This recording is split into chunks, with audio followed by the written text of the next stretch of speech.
નમસ્કાર વિદ્યાર્થી મિત્રો, આપણે ધોરણ 6 માં પ્રથમ પ્રકરણ આગળનો જે વિડિયો લેક્ચર હતો એમાં પૂર્ણ કર્યું હતું। ત્યારબાદ આપણું પ્રકરણ નંબર 2 એટલે પૂર્ણ સંખ્યાઓ।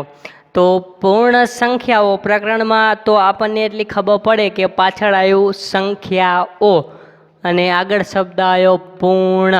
તો આપણને ખબર પડે અહીંયા કોઈ સંખ્યાનો પ્રકાર છે કે પૂર્ણ સંખ્યાઓ, એનો આપણે અભ્યાસ કરવાનો છે। તો તમે ઘણી બધી સંખ્યાઓ છે, ધારો કે છેદવાળી સંખ્યાઓ હોય, પોઈન્ટવાળી સંખ્યાઓ હોય, આવી ઘણી બધી સંખ્યાઓ જોઈ છે કે ભાગાકારના સ્વરૂપમાં હોય અથવા તો આવી રીતના સ્વરૂપમાં હોય। તો આ સંખ્યાઓને શું કહેવાય અથવા તો સંખ્યાઓના વિવિધ જે ભાગો પાડવામાં આવે છે એવા ટોટલ 5 ભાગો છે। પહેલો છે આપણો પ્રાકૃતિક સંખ્યાઓ, ત્યારબાદ છે પૂર્ણ સંખ્યાઓ, ત્યારબાદ આવે પૂર્ણાંક સંખ્યાઓ, ત્યારબાદ આવે સમય સંખ્યાઓ અને ત્યારબાદ છેલ્લે આવે વાસ્તવિક સંખ્યાઓ। પણ આપણે અહીં ધોરણ 6 માં બીજો જ ભાગ એટલે પૂર્ણ સંખ્યાઓ, તો પ્રથમ એટલે પ્રાકૃતિક સંખ્યાઓ। તો એની સામાન્ય માહિતી મેળવી તો પ્રાકૃતિક સંખ્યામાં કઈ કઈ સંખ્યાનો સમાવેશ થાય તો એ જોયું। તો પ્રાકૃતિક સંખ્યા એટલે આપણે કોઈ પણ શરૂઆત કરું તો 1 થી લઈને અનંત સુધી, કે 1, 2, 3, 4, 5, 6 એવી રીતે અનંત સુધી આવેલી જે સંખ્યાઓ છે એને કેવી કહેવાય? પ્રાકૃતિક સંખ્યાઓ।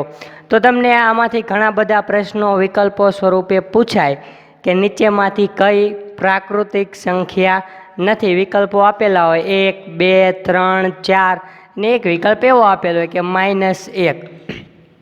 તો આપણને ખબર પડે કે -1 એ આમાં આવે ના આવે। કેમ? આમાં તો 1 થી લઈને અનંત સુધી 1, 2, 3, 4, 5, 6, 7 એવી બધી સંખ્યાઓ આવેલી હોય। -1 એ પ્રાકૃતિક સંખ્યાઓમાં આવે નહીં, બરાબર? તો પ્રાકૃતિક સંખ્યાઓ એટલે 1 થી લઈને અનંત સુધી।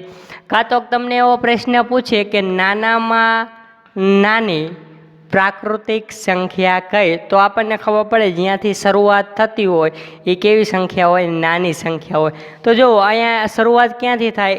1 થી થાય। તો 1 કરતાં આપણે 2 મોટા? તો કે છે હા। 2 કરતાં 3 મોટા? તો હા। તો નાનામાં નાની તમને એમ કે નીચેમાંથી કઈ નાનામાં નાની પ્રાકૃતિક સંખ્યા છે? તો આપણો જવાબ આવે 1, બરાબર? આ વિકલ્પ તમારે ઘણી વખત પૂછાઈ શકે કે નાનામાં નાની પ્રાકૃતિક સંખ્યા કઈ? તો 1। કદાચ તમને વિકલ્પોમાં એવું પૂછે કે આપણા ફળિયામાં જે વૃક્ષ હોય એના જે પાંદડાઓ છે એની સંખ્યા એ પ્રાકૃતિક ગણ છે, સાચું કે ખોટું? અથવા તો તેની સંખ્યા પ્રાકૃતિક છે, સાચું કે ખોટું? તો આપણને એવું થાય કે વૃક્ષના પાંદડા તો ઘણા બધા હોય, તો આપણે જવાબ લખી ખોટો, પણ એ કેવું પડે આપણું ખોટું। વૃક્ષના પાંદડા તમે ગણવા બેસો તો કોઈકના કોઈક આંકડો આવે, ભલે સવારથી લઈને સાંજ સુધી તમારે એક પછી એક પાંદડાઓ ગણવા પડે। તમે આશરે ગમે એવો અંદાજો લગાવો, ધારો કે 32,520 કે એવા વૃક્ષના પાંદડાઓ આપણે થાય, તો આ સંખ્યા પણ કેમાં જ આવી? પ્રાકૃતિક સંખ્યાઓ છે એમાં જ આવેલી કહેવાય। કારણ કે પ્રાકૃતિક સંખ્યાઓમાં મેં શું કીધું? 1 થી લઈને અનંત સુધી, એટલે 1000 હોય, 2000 હોય, 10 લાખ હોય, 10 કરોડ હોય, એવી કોઈ પણ સંખ્યા હોય 1 થી લઈને અનંત સુધી, એ બધી કેમાં આવે? પ્રાકૃતિક સંખ્યા ગણમાં આવે, બરાબર? આ વિકલ્પ ખાસ, નાનામાં નાની પ્રાકૃતિક સંખ્યા કઈ? ફક્ત 1 જ। ત્યારબાદ બીજી જોવી તો પૂર્ણ સંખ્યા, જે આપણા પ્રકરણનું નામ છે। તો પૂર્ણ સંખ્યા એટલે શું? તો પૂર્ણ સંખ્યાને જો હું લખું તો આના જેમ જ, પણ આગળ શું આવે?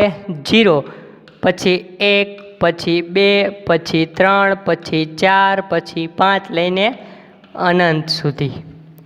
તો પ્રાકૃતિક સંખ્યાઓ અને પૂર્ણ સંખ્યાઓ બંનેમાં ફેર કેટલો? પૂર્ણ સંખ્યાઓમાં શૂન્યનો સમાવેશ થાય, જ્યારે પ્રાકૃતિક સંખ્યામાં શૂન્યનો સમાવેશ થતો નથી। તો આવો પણ પ્રશ્ન પૂછાય કે નીચેમાંથી કઈનો સમાવેશ પ્રાકૃતિક સંખ્યાઓમાં થતો નથી? તો ઓપ્શનમાં વિકલ્પમાં 0 આપેલું હોય તો એ શું બને? આપણો જવાબ, બરાબર? તો ખાસ આમાં ક્યારેક એવો પ્રશ્ન પૂછે કે પ્રાકૃતિક સંખ્યાઓ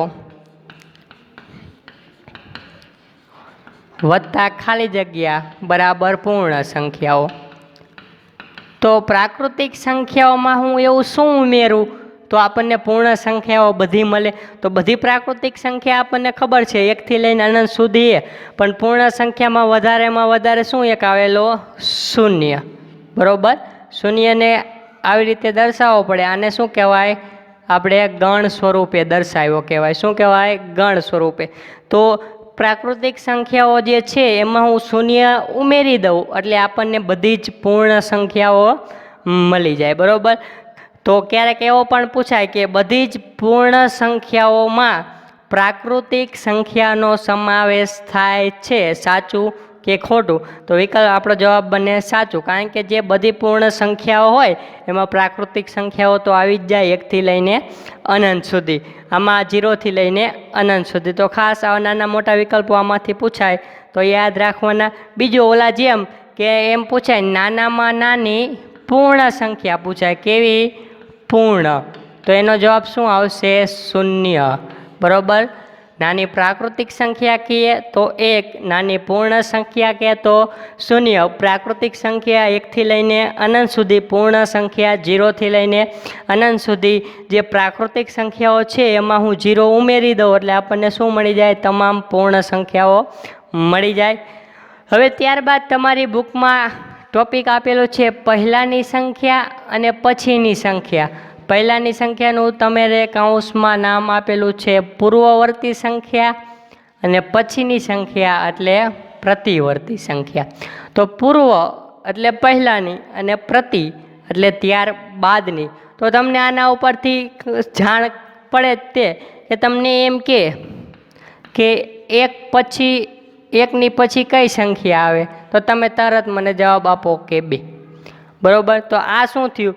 તમને એવો વિકલ્પ પૂછે કે 22ની તરત પછી આવતી સંખ્યા જણાવો. તો 22ની પછી તમે તરત લખો કે 22 પછી શું આવે? 23. બરાબર. અથવા તો એવું પૂછે કે 23ની પહેલાં આવતી સંખ્યા જણાવો. તો 23ની પહેલાં તમને ખબર પડે કઈ આવે? 22. તો એવો પણ શબ્દ વાપરે કે 23ની પૂર્વવર્તી સંખ્યા જણાવો. તો પૂર્વવર્તી એટલે આપણને ખબર કરે કે પૂર્વ એટલે પહેલાંની. તો પહેલાંની સંખ્યા પૂછે એમ કીધું કે 46ની પૂર્વવર્તી, તો આપણને ખબર પડે પહેલાંની સંખ્યા તો કઈ આવે? 45. બરાબર. અને એમ કે 46ની પ્રતિવર્તી સંખ્યા પૂછો તો એ થાય 47. હવે ઘણી વખત તમને એવો પણ વિકલ્પ પૂછે કે 99ની પ્રતિવર્તી સંખ્યા, અથવા તો એવું કે 99ની તરત પછીની સંખ્યા એ 2 આંકડાની હોય, સાચું કે ખોટું? તો આપણને ખબર પડે કે 99ની પ્રતિવર્તી અથવા તો તરત પછીની તો કઈ આવે સંખ્યા? 100. તો આપણને એવું પૂછ્યું હોય કે 99 પછીની તરતની સંખ્યા 2 આંકડાની હોય, સાચું કે ખોટું? તો આપણો જવાબ કયો આવે? ખોટો, કારણ કે 99 પછી કઈ આવે સંખ્યા? 100 આવે. તો 100 કેટલા આંકડાની હોય? 3 આંકડાની. અથવા તો 99 પછીની તરતની સંખ્યા કઈ એમ કરીને ખાલી જગ્યા હોય નીચે આપણને વિકલ્પો આપી દે. 3 અંકની નાની સંખ્યા, 3 અંકની મોટી સંખ્યા, 4 અંકની નાની સંખ્યા, 4 અંકની મોટી સંખ્યા. તો એનો પણ આપણે જવાબ લખી શકીએ કે 3 અંકની નાનામાં નાની સંખ્યા તો 3 અંકની નાની સંખ્યા. બરાબર. કારણ કે 100 એ આપણે આગળના ચેપ્ટરમાં જોયું કે 3 અંકની કેવી સંખ્યા થાય? નાનામાં નાની સંખ્યા. આવી રીતે 999માં પણ પૂછાઈ શકે કે 999ની તરત પછી આવતી અથવા તો પ્રતિવર્તી સંખ્યા બરાબર ખાલી જગ્યા વિકલ્પમાં તમને આપેલો હોય કે 4 અંકની નાની સંખ્યા, 4 અંકની મોટી સંખ્યા, 5 અંકની નાની સંખ્યા અથવા તો 5 અંકની મોટી સંખ્યા. તો આપણને ખબર પડે 999 પછી શું આવે? 1000. તો 1000 આપણને ખબર પડે 4 અંકની સંખ્યા છે, પણ કેવી? 4 અંકની નાનામાં નાની. બરાબર. તો ખાસ જે આજનો ટોપિક છે પ્રાકૃતિક સંખ્યા, પૂર્ણ સંખ્યા, પહેલાંની એટલે 99 હોય તો એની પહેલાંની 98 અને પછીની કે તો કઈ થાય? 100. બરોબર. અને આવા પણ વિકલ્પ પૂછાય કે 99 + 1 તો 3 અંકની કેવી થાય? નાનામાં નાની સંખ્યા. અથવા તો એવું પૂછાય કે 999માં 1 ઉમેરું તો આપણને 4 અંકની મળે, 3 અંકની મળે કે 2 અંકની મળે? સાચા ખોટામાં પૂછાઈ શકે. તો ખાસ તમને ટ્વિસ્ટ કરીને આમાંથી ઘણા બધા પ્રશ્નો કાઢી શકે. તો તમારે ખાસ આ ટોપિક સમજી લેવાનો કે પહેલાંની એટલે જે સંખ્યા હોય એની પહેલાં આવે એ, અથવા તો એવું પૂછે કે પૂર્વવર્તી. આપણે સમાજમાં આ યાદ રાખવું હોય તો ઘણી વખતે શબ્દ સાંભળ્યો કે પૂર્વના રાજાઓ, એટલે એવું થાય કે પહેલાંના રાજાઓ, બરાબર. એટલે પહેલાંના એટલું યાદ રાખવાનું કે પૂર્વવર્તી પૂછે એટલે પહેલાંની સંખ્યા હોય, બરાબર. અને પ્રતિવર્તી એટલે ના પછીની સંખ્યા. અને એમાંથી ઘણા બધા વિકલ્પ પૂછે. ખાસ નાની પ્રાકૃતિક સંખ્યા, નાની પૂર્ણ સંખ્યા, અને પ્રાકૃતિક સંખ્યામાં હું 0 ઉમેરું તો આપણને કઈ સંખ્યા ગણ મળે? પૂર્ણ સંખ્યાઓ. તો આજના વિડીયોમાં આટલું જ. શરૂઆતમાં